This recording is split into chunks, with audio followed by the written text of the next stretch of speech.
Namaskar viewers, hello and welcome to Sansad TV. I'm Teena Jha, you're watching the global debate. 2023 has been brutal for the tens of thousands of tech sector employees who've been laid off by companies one after the other.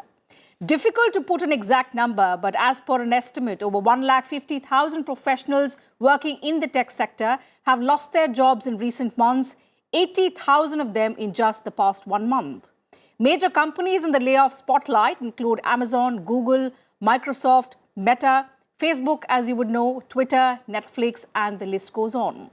All of these tech firms, including several others, have announced a significant cut in their workforce globally, leaving thousands without jobs across cities. What do these layoffs mean?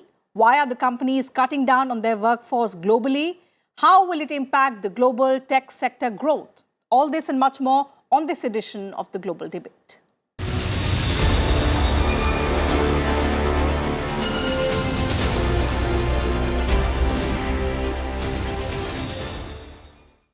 Joining me on the program are three distinguished experts. Let me begin the program first by introducing them to you.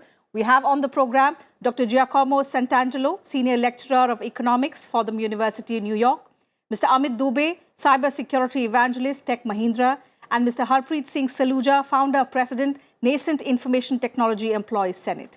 Thank you, gentlemen, for joining us on the program today on Sansad TV. Dr. Santangelo, let me begin the program today with you. First, your views on how you look at the global tech layoffs that are happening. What, according to you, are the key factors driving these mass layoffs by the most reputed companies across the world? Well, I think what we're seeing is not so much the bursting of a tech bubble that everyone's talking about, but more the tech industry letting some air out of the balloon to take some of the pressure off of it. When we were going into the pandemic, we very quickly transitioned from going to movie theaters and going out to restaurants to staying home and watching Netflix and ordering food through various different food delivery services. So when that happened, the big tech companies like Amazon and Netflix were forced to also start hiring in large quantities in order to meet a very rapid increase in demand quite suddenly. And now coming out of that period of time, they find that they're really overemployed to a certain extent. And what I believe we're seeing with a lot of these layoffs are getting rid of some of the excess labor that they have. Mr. Dubey, is that your opinion also, that perhaps during the pandemic, these companies overhired, went into this excessive hiring, and now they are not downsizing, but right-sizing? Would that be correct to say?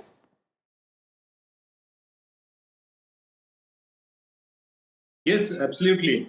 They are actually right-sizing it because they, as Professor has mentioned, all these probabilistic approaches and extrapolations that has been tried out earlier to estimate the number of expertise they are required for a particular job, they have went wrong. They didn't work out. So I'm seriously surprised with their HR policies and processes. And it is not with one such company; it is with many of these companies. Those were hiring people in competition. They were actually trying to retain experts despite of not having their work, and then eventually realize like this is not going to work for a long period, and they have to fire them because of the economic recession and global recession. Though there was a sudden sprite and after the pandemic, as Professor has mentioned, and there are two kinds of hiring those have happened during that time. One is product-specific experts, another is service engineers. And actually, it is very unfortunate that most of these people, those who are fired, they are actually having expertise in one such area, which is actually rare otherwise. If you will see this 2 years back, it was very difficult to find such kind of experts. When they were hired, they were interviewed multiple times. There were 4 or 5 rounds of interviews, and then they were found that they are the best people in the industry right now, and that's why these big companies, big giants, they wanted to retain them. Now firing them, actually creating lots of issues and disturbances in the system because of the two reasons. These were not the service guys who can be deployed anywhere. Right. They are having expertise in a particular domain, and they will need a job only in that domain. And soon, if they do not upgrade themselves or do not diverse their expertise in other domains, so I think that will be a big challenge for each one of them. Second, that they were highly paid. They were actually having a salary package which was quite higher than the average guy. I think that would also be a challenge. So these are the two definite challenges. Mostly those who are having H-1B visas in US and now they are on bench, they have to come back. They'll have issues in getting jobs in India as well. So I see it as a very unfortunate situation because people those were fired, they have very specific expertise. This is valued expertise. This would require anyways. But then there is an opportunity as well. Companies, those are actually looking for a little longer term and they were Absolutely. looking for such kind of Hold on, experts. hold If on to they'll that thought. use Hold on this to that thought. opportunity, they can We'll actually make come most to of the it. opportunity bit in just a bit and also the implications, as you rightly pointed out. But before that, let me bring in Mr. Saluja into the discussion to understand the impact that it has had, particularly on the thousands of Indian professionals in the US, Mr. Saluja. Help us and our viewers understand what group of employees has this firing spree impacted the most. Also, because what we learn is that a number of H-1B visa holders have been, left in the lurch. They are jobless and they're now scrambling for options to stay in the United States. So what exactly is the current scenario, if you could share with us and our viewers? Yes, sure, Teena Ji. Thank you for inviting me to your program. And yes, it is indeed a fact that during the COVID pandemic era, there was a certain overhiring done by these product-based companies, Google, whether it is Google, Microsoft, Amazon, or Meta. And because during the period of COVID pandemic, a lot of tech products needed an evolution, which certainly gave rise to a huge demand of seasoned and skilled IT employees. For example, Google made rapid changes to its video conferencing platform, which is Google Meet, and similarly, WhatsApp video conferencing was also developed. So these rapid changes in the app, according to the demand, required a huge number of resources, and which eventually forced the companies to hire these employees, whether they are from India or whether they were in US. But it is indeed a fact that these employees are being laid off blatantly and illegally by a lot of companies. Though we are seeing some emails where the companies are considerate enough to provide them retrenchment compensation or some sort of help regarding finding a new job or another opportunities, but it is not the similar case with every organization. There are a lot of employees who are struggling to find a new job in the US, and the US visa restrictions are also there, and they have a period of 6 months where if they are not able to find a new job within the certain period of time, then certainly they will be forced to come back to India. That's right. So that's an additional challenge. So apart from losing your current job, you have to find a new one within a stipulated period of time. Very, very difficult and challenging times for those who've lost their jobs and are scrambling for options. But Mr. Saluja, has the tech sector witnessed this kind of a situation even before? So we could argue that these companies perhaps in the face of a recession are downsizing and are cutting costs, and because of that, this is the measure that they have resorted to. But in the past, whenever there has been a recession, has the tech sector witnessed this kind of a massive layoff happening from the biggest companies in the world? Yes, Teena Ji, recession has always been there. It is not the first time that we are seeing layoffs from the IT tech giants. It has also it was also there in 2018 as well, and it was also there in post 2009 as well at the time of recession in 2009.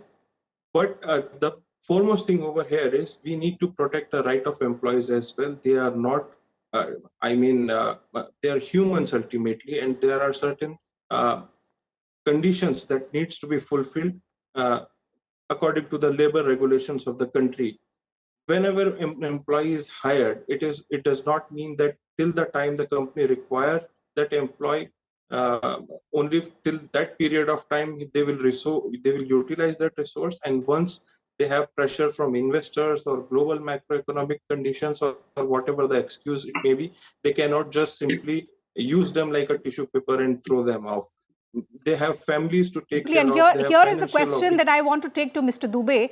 Mr. Dubey, the fact that these companies did excessive hiring during the pandemic, the first question is, did they not anticipate that the pandemic would end and we would return to normalcy? The second part of the question being that maybe one company went wrong with the policy measure. Why is it that company after company, name the company, and they are now firing professionals, not in hundreds, but in the thousands? So the implications on their families, it has to be considered also, because the question here is that there are professionals stranded in a foreign land. A number of them are Indian professionals who are the best in the field. They have been giving their services to these tech giants and now they're stranded. Definitely. See, whenever anybody goes out in a foreign land to build their career and to get a job, they always look for a horizon of 5 to 10 years. They don't want to come back so soon, and then they plan it accordingly. The education of their kids, their families are disturbed, their parents are disturbed. So everything is managed in such a way so that they can stay there for a longer period. Now, suddenly, all of a sudden, if they are out of job and they are struggling to actually earn that much money to be there, I'm sure it would definitely disturb these lives. It will not only disturb their lives, but also impact people at their home locations. So I'm sure this is very, very disturbing. People being fired in 10,000s, 20,000 numbers. This is really not acceptable. This should be managed in some regulations or some policies by the governments. I think this is really surprising. Second, that as you have mentioned, they could not speculate, because most of these HR guys, they always work with market norms, and if others are hiring, they will also start hiring, expecting there'll be such demand in future. And so normally there are some marketing companies that they expect, they give some future growth plans, that they will have AI expert, they will have in demand a particular quantum expert, so maybe a metaverse expert. So everybody, those who are actually venturing into these domains, they start hiring experts in that domain. And then people also start learning these skills. So people who wanted to move out and get job in those companies, they were learning this, they were diversifying their skills, and then they get it. Now they are fired, because now neither metaverse is picking up, and other such technologies are also getting struggling to come into the mainstream now because of the economic recession. So this is actually impacting lots of innovations as well. Lots of investment was have been done earlier to build such products and solutions, futuristic products. Now they'll be delayed. They'll definitely not come in next 1 year, 2 years, and it will impact not only these lives but also the life of the people. Those could have been streamlined, smoother in future because of these innovations. So everything will be disturbed because of this recession for sure. Absolutely. Dr. Santangelo, let me come to you and now understand the larger picture. The fact here is, what these companies argue is that they want to do some kind of cost cutting, and because of which they are downsizing. The question here is, are there enough studies to prove that layoffs actually help companies prosper and they help in cost cutting? Because what we understand from reports is a lot of these companies would be paying up huge severance costs to its employees. So it all falls back, to where we started from. What is your take on the factor and the reason, the most prominent reason cited by these companies, and which is cost cutting? I think one of the things that we have to take into consideration here is, yes, cost cutting has to happen. We feel that the global economy is going to slow down over the course of the next possible year, definitely by the end of another, and that historically different sectors experience recessions differently. And different sectors start recessions.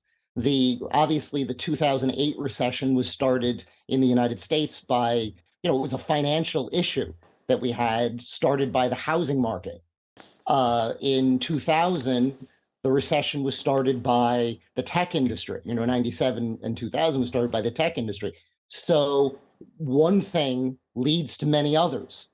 And this, as both of my colleagues have pointed out, is going to affect people. The tech sector is that small stone that gets dropped into a still pond that has a ripple effect, and it affects the lives of people in every country. not only the people in the country of origin, but wherever they end up going to look for work. So that's the first thing. And the second thing is that once you've been vetted by a big tech company and lost your job, vetting a job candidate is very expensive. You know, all the rounds of interviews you have to go through in order just to make sure that the person that you're hiring is right. However, if you're a small tech firm and you see that someone just got laid off by Google, Google's already done all the hard work. So that's a person who has the credentials. You know that Google has vetted them. So while we're seeing these large layoffs at big companies, the big tech companies, we may see that partially offset by smaller companies who, you know, wherever the people find themselves, stuck in whatever countries, where they can kind of hire them and kind of alleviate some of the negative impact on those people and their families. All right. Mr. Saluja, coming to you, and this question has, again, two parts. The first question is, what we are witnessing and what data suggests is that a majority of those who've been laid off happen to be females. So for a sector which already has to work harder to, you know, lessen the gender imbalance, now with this crisis and with this new wave of layoffs by the tech companies, this gap is going to just widen, isn't it? And the second part of the question is, some experts also argue, and this goes in favor of the workforce and the professionals who've been fired. Some of the experts suggest that instead of inflicting 100% pain on 10% of the workforce, it's a wiser move by companies to inflict 10% pain on 100% of the workforce, indicating that in crises like these, where they think that they have to go for a layoff, they should instead go for a pay cut. Do you think that's something that should be the way forward, especially when we are considering the humane aspect of it? And will it be acceptable to the workforce is the main question then. Yeah, definitely. I mean, coming to the first part of your question, gender inequality has always been there whenever there is a hiring in tech sector, or whenever there is a layoff in tech sector also. There are multiple cases that were filed on Infosys in US as well, when they were, I mean, the employee went ahead and shared it with the authorities that the company has a typical process which they follow, and the management tells the human resource department not to hire a female who is of certain age group or who may be expecting in coming months. Apart from that, coming back to the second part of your question, the layoffs are always, I mean, affecting the lives of employees to a such an extent that their their source of livelihood and their source of income is stopped. The employee goes into such a deep depression along with their family members, because he does not know how soon he would be able to find a new job, or he would start earning and would be able to take care of his family in a proper condition. Apart from that, I mean, we are talking about layoffs and cost-cutting factor, but a major reason of these layoffs were scripted last year in October only. We can take an example of Meta, which is the parent company of Facebook. Mark Zuckerberg received an email from one of its investors, which is Altimeter Capital, and they suggested that you need to lay off certain number of employees. Similar thing happened with Sundar Pichai, who is the CEO for Google. I mean, he received an email from one of their investor, TCI Fund Management, in November last year, and they clearly suggested that you need to reduce 20% of your workforce, and it comes down to around 1.5 lakh employees globally. So the question which I want to raise over here is what the management and the board of director of these companies are doing. If they are, I mean, simply and blindly following what the investors are suggesting them to do, then it will create further downstream effect in the lives of IT employees. Absolutely. Let me take the question of the consequences of this downturn to Dr. Santangelo. What, according to you, we are seeing implications, obviously, but long-term consequences of this downturn in the IT sector, Dr. Santangelo, what does it say about the future growth of this sector? I think the future growth of the sector, and I mean, you've been discussing even last week, the idea of Chat GPT and AI coming in and what effect that's going to have on the tech sector. What effect is that going to have on programming? What effect is that going to have? Automation is always something that's there on the horizon. And whether it's my job as a college professor or someone working at Google as a programmer, I think the issue that we have to look at is that the market is supposed to be, and we assume that it is dynamic and that the labor force is going to adjust to things like automation or changes in demand. So what we're seeing due to just changes in general consumer demand.